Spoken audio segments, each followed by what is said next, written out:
review. That's right, it's time for another review of Cyberpunk 2077, because this game, on the one hand, is amazing, on the one hand, steaming pile of garbage. Let's find out. Whenever I do get more than 10 FPS, I really enjoy the game. 400 hours on record. Okay, man. Biggest disappointment of 2020.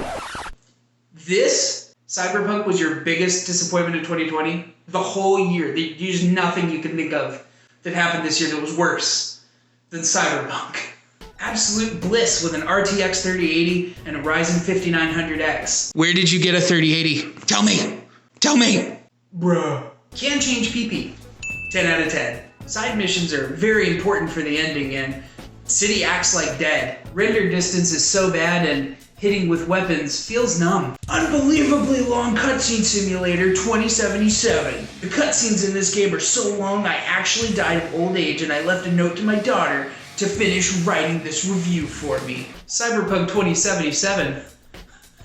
More like Cyber Scam 2077, am I right? It's but you'll like it. Not many games will make you cry. I'm not really sure if he's like just giving general life advice about video games, or if he's saying that Cyberpunk made him cry in the first 12 hours. And if he is talking about Cyberpunk, does he mean like the game made him cry, like the story made him cry, or just trying to play the game and maybe get 30 FPS made him cry?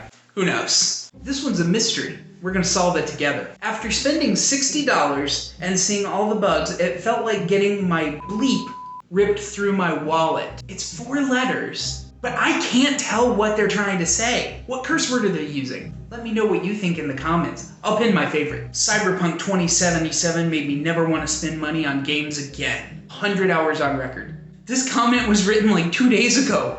Those 100 hours were already there. I guess if I sunk 100 hours into something and then decided that I hated it, I wouldn't want to spend money anymore either. Yes. No. Nothing. 85 hours on record. Do you have nothing to say about the game? Or you played for 85 hours. I feel like you probably have something to say about the game, right? Every millennial's dream. Oofed myself.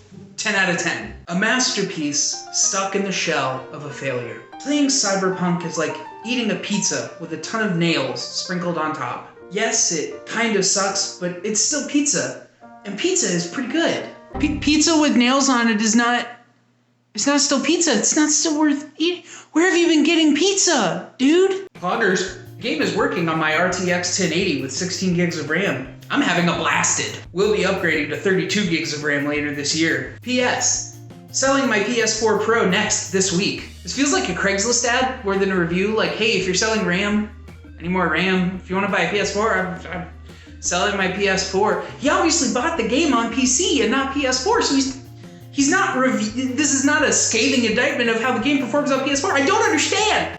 I just go to Craigslist, man. Why won't they let me have sex with Keanu Reeves? He very sexy man. That's a good question, actually. This is a fair question because I'm pretty sure they said you could. This is a very fair question. Dear God, this game slaps, but not in a good way, in the way that you get slapped in the nuts. Very painful. Before anyone says that 2077 looks like shit, doesn't have enough population and people walking around, get a better graphics card, you bum. This is the PC equivalent of just like, stop being poor.